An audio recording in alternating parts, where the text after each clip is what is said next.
Hello, welcome to my channel. This is my equipment specialist channel. I'm Mark Gingras, and I'm going to give you a little more insight on what it's like to be an ES, equipment specialist. Now, I'm in propulsion, so we do things a little bit different there. The idea is behind these videos is to give the maintenance personnel or anybody interested in this job a little leg up on their interviews. They can kind of take these videos and apply them to an interview, or apply them to the jobs they currently have and tailor them to the ES job, so when you do have an interview you can kind of have an idea of what you're talking about as an ES and hopefully get an edge on somebody that didn't watch these videos. That being said, I'm going to talk to you a little bit about demand forecasting. We forecast for the future because it takes 3 to 5 years to gain parts that we need.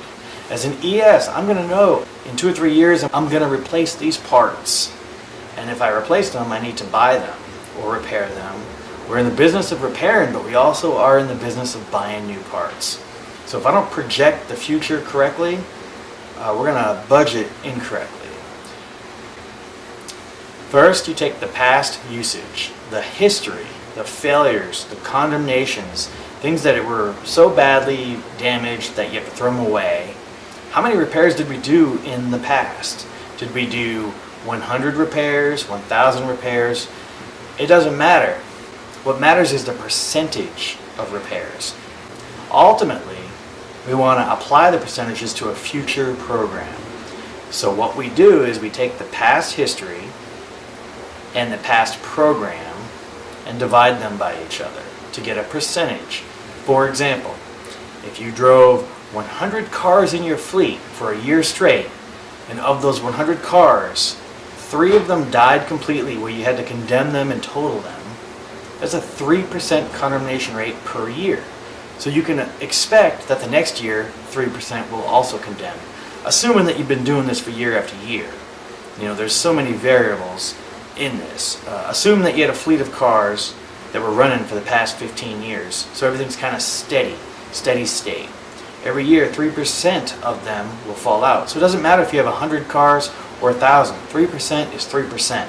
So you can take that 3% and apply it to the future.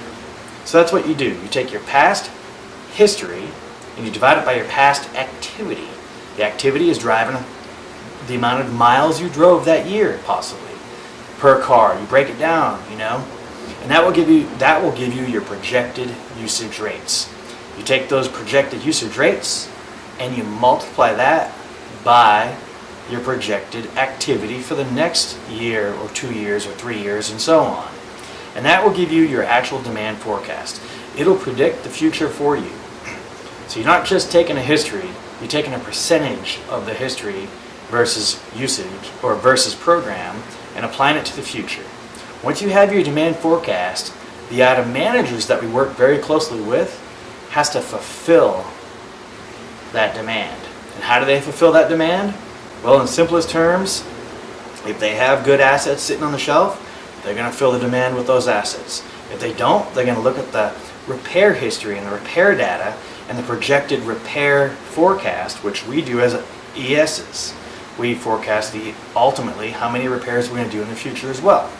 So the item manager takes that forecast into account, and it takes the serviceable assets that we have, repairs, and whatever's left over we have to buy for the leftovers. Otherwise we can't fulfill our needs. And that is in a nutshell what it's like to be an ES doing demand forecasting in propulsion.